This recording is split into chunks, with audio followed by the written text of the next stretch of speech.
like to listen to music? What kind of music do you like? Rock or hip hop or even R&B? What we are going to introduce to you is that one of the music forms thriving independent bands. Hello, everybody. My name is Melvin, and these are my group members: Charles, Elvin, and Zona. Why do we talk about this topic? It's because of this generation's variety of musical styles. There is a hidden form of music underneath the pop music, and what they really want to convey is unlimited.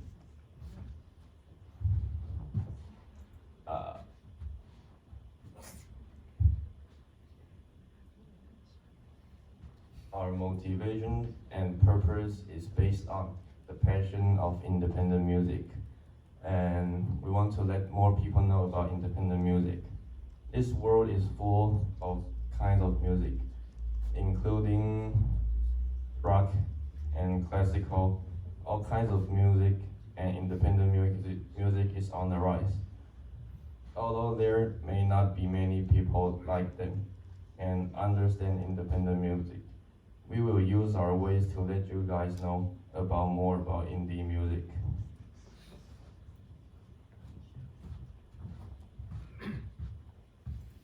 After listening to what Melvin said, you may learn more about why we want to study independent bands. This is a really interesting music culture, not only for us, but also for audience. Before that, let's learn more about independent music.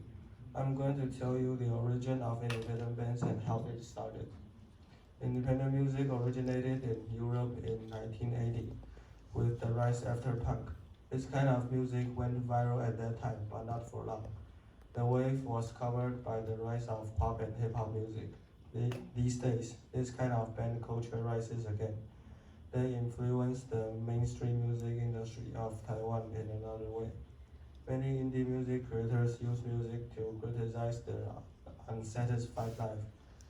Indie bands won't be controlled by their managers. As a result, they can do what they want to do.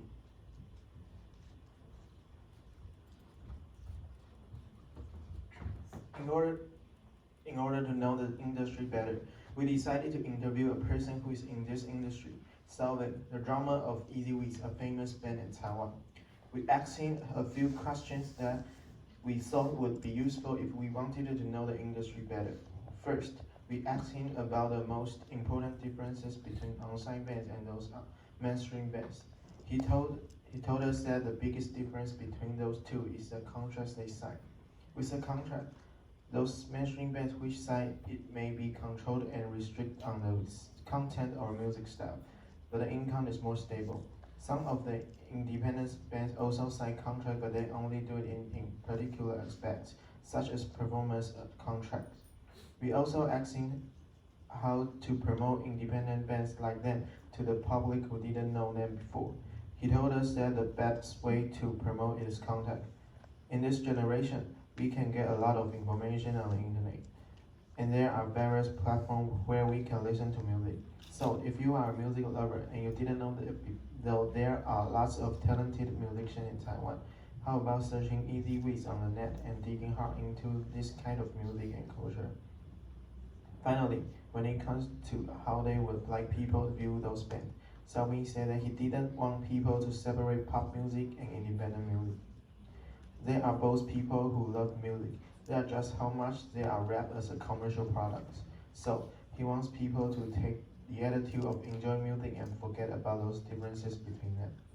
Actually, there are a lot of music categories in independent music, like Easy Week giving us comfortable music, like Major in Bare Body using only instrument take us into a new world they form, and Metal like Flash User makes Taiwanese traditional culture and metal music to deliver the message they want to let listeners know. However, some people will consider this kind of music too aggressive or don't know how to appreciate it. But if you put your mind into and enjoy beautiful music they give, you will know the fun of joy in it.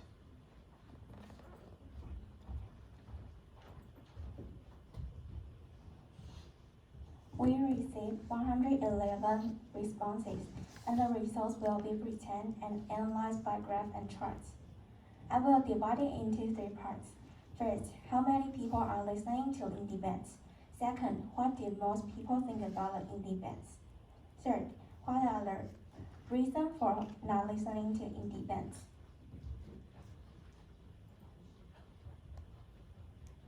Let's discuss how many people are listening to indie bands first. Regarding the prevalence of indie bands in Taiwan, the chart shows that about 60 to 70% of people listen to indie bands. There is a wide range of styles that listeners like, from the more lyrical sweet John and easy ways to a heavy metal band obsessed.